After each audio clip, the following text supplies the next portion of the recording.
Welcome to today's video. So this Allis Chalmers 7000 open station is one of our main tractors. Actually, it's the only one of two tractors that we have. But this tractor is used for typically brush hogging for us. Maybe some using the field cultivator to aerate some of our pastures. And of course, we also use it to rake hay. Now, we just got this about 4 months ago and we want to go through it and change the fluids. So I'm going to show everybody how to do that. First and foremost is going to be right here. So this filter in the bottom is for your hydraulic pump and everything. And it's a cartridge style filter. Take those 6 bolts out and that's how you get to it. There is a drain right here on the back side. I think you'll be able to see with the light. Yeah, you can see it. There's a drain right there. I don't usually go that method. Typically I just take these out and it's simple just to drain it into a bucket. You might miss a little bit, but not the end of the world. Now to do this, this is the filter number that you're gonna need. Now you'll need that filter element. You also need roughly about 7 to 8 gallons of hydraulic fluid. The hydraulic fluid needs to be AGCO 821 XL or Allis Chalmers 821 XL, or you might also see it listed as AGCO Power Fluid or Allis Chalmers Power Fluid. Needs to have that rating.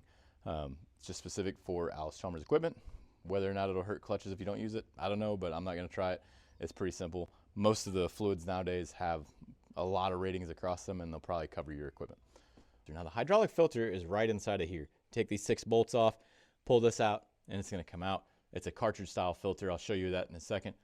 You can see right here, these are both pretty much empty, and that's because we had a hydraulic hose, as you can see back there with all the oil all over everything. We had a hydraulic hose blow. Pumped a lot of it out. Kind of an opportune time for us to actually just change it. I do not know when the last time the filter was changed, if it's ever been changed. So this tractor is new to us. We've only had it for about 4 months. Just want to make sure that everything is good to go on services before we actually start using it for hay season. Underneath of this, I have a bucket to catch all this. This is a clean bucket. If the fluid has anything weird in it, we'll be able to see it. Now the gasket appears as though it's a reusable style, but we shall see. If it's not, we're going to use RTV to seal it up.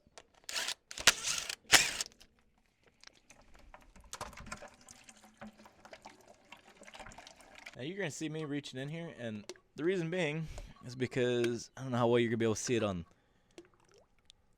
the actual video here, but there's a lot of junk in the bottom, and some of it looks like metal shavings. Not what you want to see. Now we haven't been having any problems with this tractor, but we'd like to keep it that way.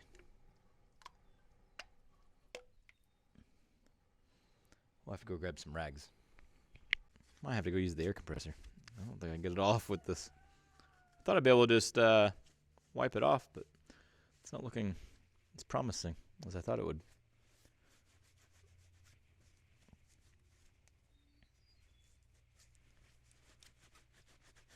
It's definitely cleaner than it was. We got that going for us. So the screen goes on here like this, and if you don't line it up right, so see I can only turn it so much, that's because it's hitting on the tabs right here. So make sure you line that up right, otherwise it's not going to go in all the way. This end goes in, and then this end stays on here.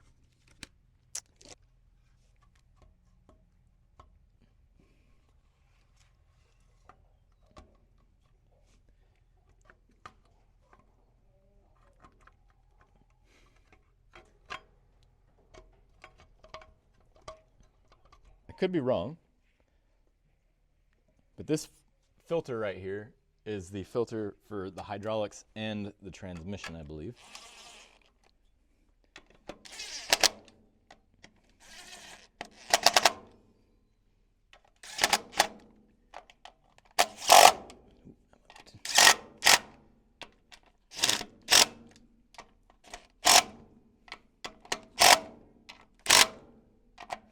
We're going to clean it off, and then we should be good to go.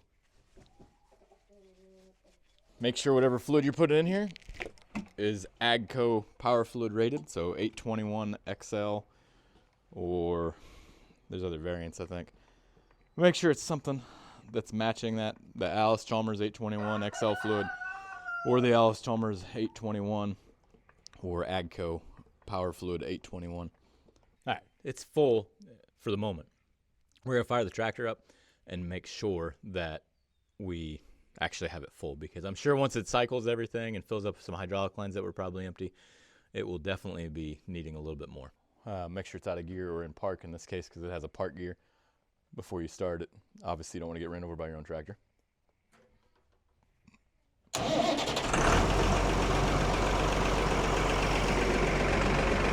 Sucking it down.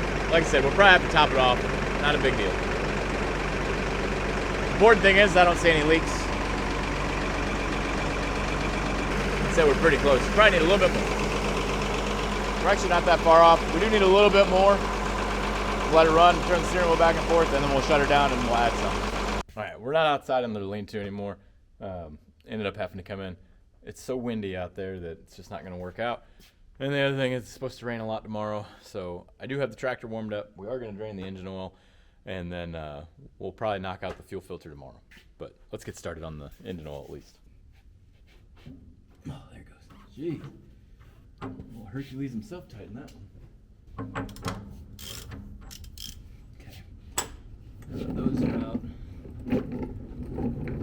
You're not going to be able to see much because I'm going to do this a little bit different.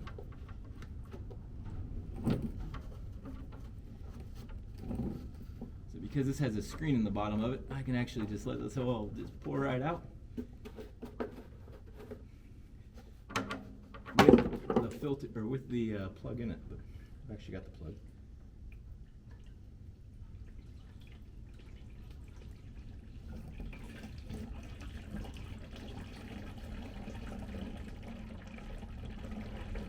All right, just like that. It's all drained out, but we're gonna leave that there. I could leave that right there and catch all of that, and I could still catch this at the same time. There. I don't know how well you can see it, but it's right there at the edge of this drain, and then these two are centered right over it.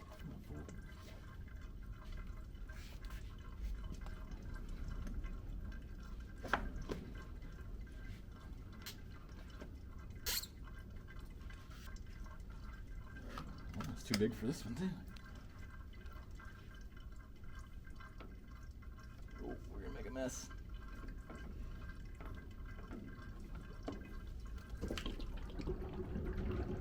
This is where you put all the fresh oil after you drain the old oil out. The tractor is supposed to hold 16 quarts and you're supposed to replace it every 100 hours. Right. So technically it's more full than it should be, but we haven't started it yet. So when we start it, these two, what are they called again? Oil filters will be filled up, and then it'll be at normal level. All right, so this fuel filter is pretty easy to change. This metal bracket that goes around it, you're gonna push that in, and then back here you need to pull that up. There's a little tab to pull up on. My fingers are too big, yours are probably gonna be the same way. My son's gonna help me out, but you could actually do this with a one-person job. But since he wants to help, I'm not gonna stop him. This is what your filter element looks like. Pretty simple. And that is the part number for it. And I bought these on, I think Allstate Ag or something of that nature. I can't remember honestly. Yep, now pry up. Oh.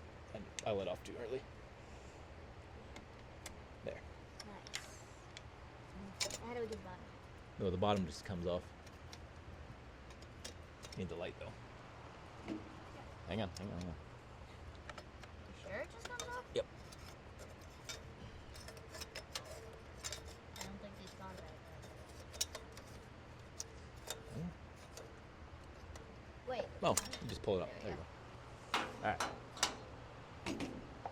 So this is the bracket I was talking about. So this is the part I was pushing in on. This is what you need to release back here. There's just a little ear right there that grabs it. So you could pull up on this, but obviously I couldn't do it. There's a screwdriver hole that will make it simpler for you. And then the bottom just has a little tab that's held on.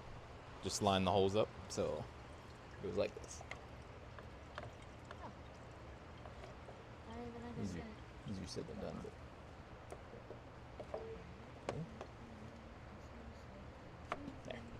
okay. Yeah.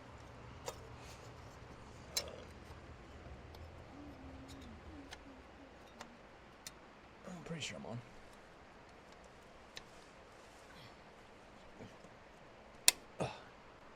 Must be, because it's tight already. Pumping it up so that maybe it'll start. All right, so like my son showed you, it is a little too full. It'll actually even out once we start it and it fills up those oil filters like you mentioned. The hard part is going to be seeing if we can get it to start, because we got to prime that filter back up since it is empty, and we've obviously introduced quite a bit of air into the lines.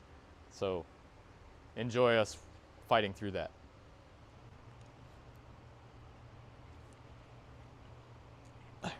So if you pump it pretty quick like that, you might get lucky and it'll go on the first run.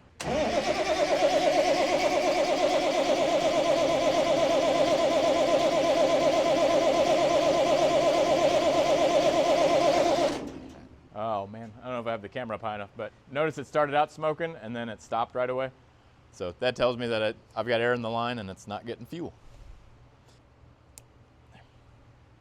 We might have to put the jumper on there too, because I left the key on all night.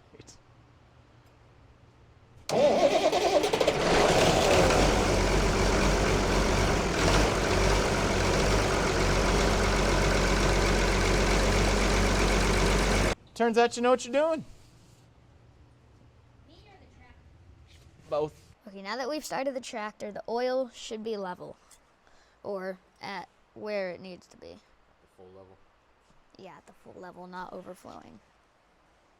Hold it level, because you're going to cheat your numbers. All right, good job, dude. Got it. All right, so we got to take the hood off real quick. The last thing that we have left to do, air filter is right here. Air filter element's right there. Gauge is going to pull this clip down right here. It's the exact same as this. You just push it down, it'll unlatch. Yep. And then The other side? nope. We just lift this off. Maybe. Oh.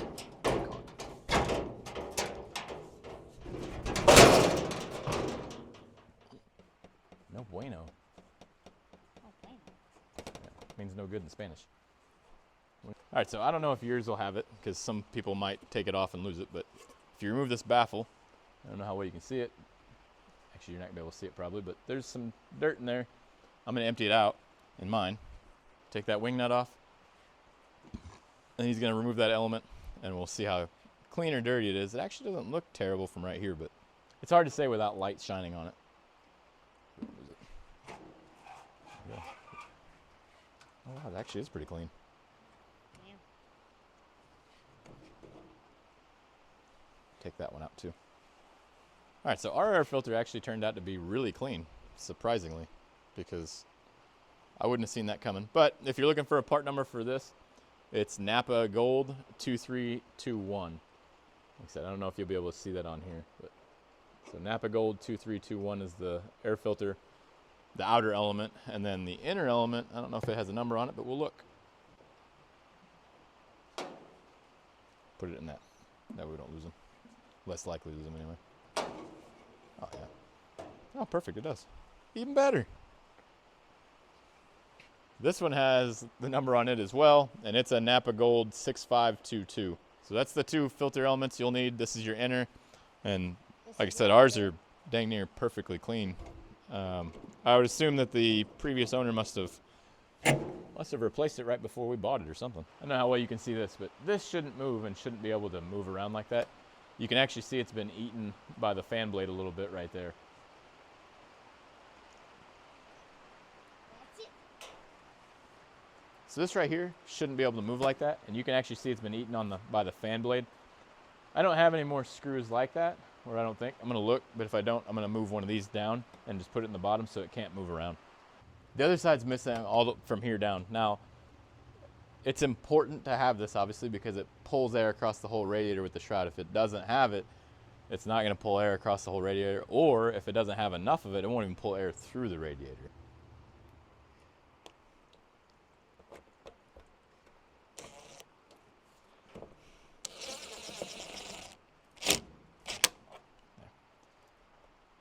There we go. That'll keep it from being able to move around. How do we check the hydraulic fluid? We got to move the battery cover back. This thing back on? Yep, that's got to go on.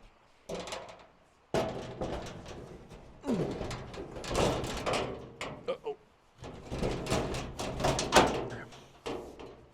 Nope, other end. swings out from back there. Yep. Oh, you gotta take the pin out.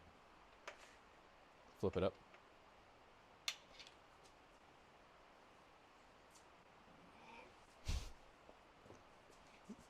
All right, how's it look? Is it full? Oh yeah, it's full. We're good. Golden. All right, put that in, put the pin back. We're done. She's field ready.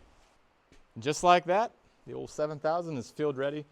Now again, it really didn't have everything that was wrong with it, so a video or two back, we had the big flaws fixed, so the hydraulic cylinders on the 3-point were leaking real bad. They wouldn't hold anything. You know, if you lifted it up, it would sag back down on its own. It also had some PTO cable issues. Basically, all the cables on the console were out of adjustment. We fixed all those, and then last but not least, we put a new temp gauge and a new, well, it's temp and fuel gauge combined, put that in there. Still need to check the sensor for the fuel sending unit and also the temperature one, because it's kind of goofy sometimes, but it's not filled with water like it used to be, at least. But other than that, we're pretty well ready for hay season. Actually, we're ready to spread fertilizer once the rain stops. We're not going to complain about the rain, though, because we need it.